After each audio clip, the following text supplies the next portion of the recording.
everybody, it's me, GhostCritic, and I've got comics, because it's Wednesday. It's new comic book day, so my pull list wasn't really that ridiculously high this week, but I have a problem, I have an addiction, I've owned up to it, it's still not going to stop, and I added more on.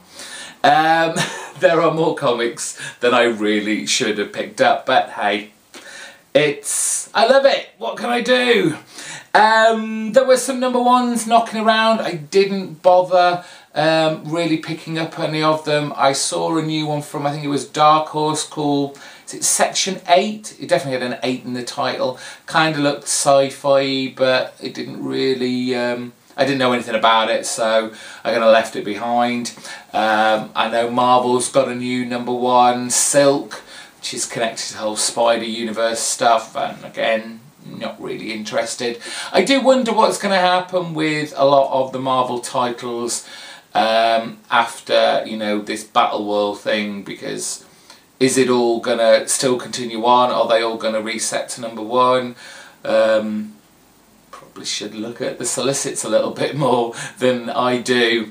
So I'm always wary about picking up new Marvel stuff right now until the whole Battle World Secret Wars thing is done, and then we'll see what the playing field looks like. But you want to see what I picked up this week, so let us crack on with DC. Grant Morrison's The Multiversity hits Universe 10, which is I guess the Nazi universe.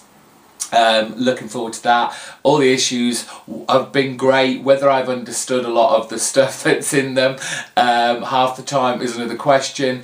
This is going to be interesting because it's Jim Lee artwork. So I'm kind of looking forward to that. It's been a while since I've read a comic book with Jim Lee artwork in it. Of course, Batman Eternal, issue 46. Hazal Ghul on the front there, who was kind of revealed as another potential, is he the big bad master puppeteer? We may or may not find out in this issue. From Vertigo, the penultimate issue of Fables, it's issue 149. A little bit of sexy shenanigans going on there. I'm dreading next month, one of my all-time favourite storylines, titles, Fables. I decided finally, given that a lot of my titles are finishing soon, to start putting on new titles. I have been interested in Lazarus for a long time. I picked up I think it was about the first 12 issues really cheaply. I have issue, I think it's either 13 or 14. I'm going to have to kind of look around and see what I'm missing, but I'm putting it on my pull list. It's a cracking book, very kind of Godfather, espionage, thriller, almost post-apocalyptic, but just a damn good read and looks gorgeous to boot. The final issue of the maxi series from James Straczynski, issue 12. This is going to wrap up the last 3 story arcs. I'm not expecting too much, to be honest. It kind of petered out as it gradually got nearer to the end of its run, if I'm absolutely honest, and didn't end up feeling like a Twilight Zone book. Like I've said many times before, it didn't even need to say the Twilight Zone on this. It's gone so far removed from what the Twilight Zone is. Image, we have issue 5 of Goners. I still love this book. I love these covers, love the art style inside. It's fun, it's entertaining, it's still gripping despite the cartoonish nature of it. There are some, you know, kind of violent stuff going on in here, which could be of a surprise to a lot of people, and there is a really good story being told. However long this is going for, I ain't gonna be on board with it. Issue 4 of Kurt Busiek's The Autumn Lands, Tooth and Claw, another wraparound cover. I know a lot of people have said about this that they aren't sure who they're meant to be siding with, who is the protagonist of this book, and I do believe that this guy on the cover is the one that we should be watching, rooting for, seeing through his eyes, and will become a big player in Busiek's run on however long again this book will last. One of my favourite books from Image, it's Deadly Class, issue 11.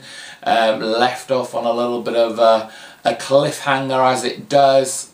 There's not much more to say about Rick Remender and is it Wes Craig just doing an awesome, fantastic job on Deadly Class.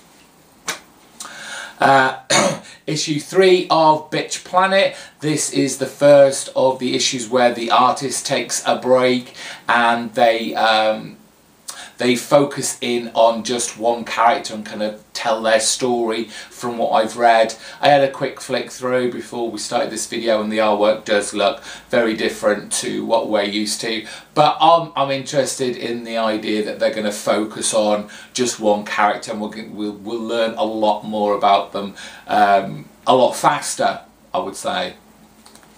Finally, while this has been out, and I think issue 3 probably came out already as well, but I did want to try Rumble again with issue 2. Issue 1, not saying it didn't do anything for me, I just didn't know what the comic book was about. It looked beautiful, but the actual tone, the ideas, the story of it just left me kind of numb to some respect, and that's why I missed out on issue 2. My comic book store only ordered issue 2 in for those that had actually pre-ordered it, so it wasn't on the shelf there just for me to pick up, but he did reorder some in and I grabbed one just to have a look. And that's it for my pickups this week. Let me know what you've gone and picked up at the store or what you're looking forward to going to the store and pick up, and let me know in the comment sections down below.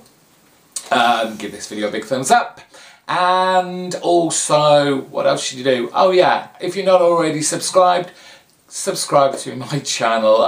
Quite a few of you lately have, thank you very much, and I will see you on Friday where I will be reviewing, giving my thoughts and opinions on pretty much all those books that I just showed you. So until then, bye bye.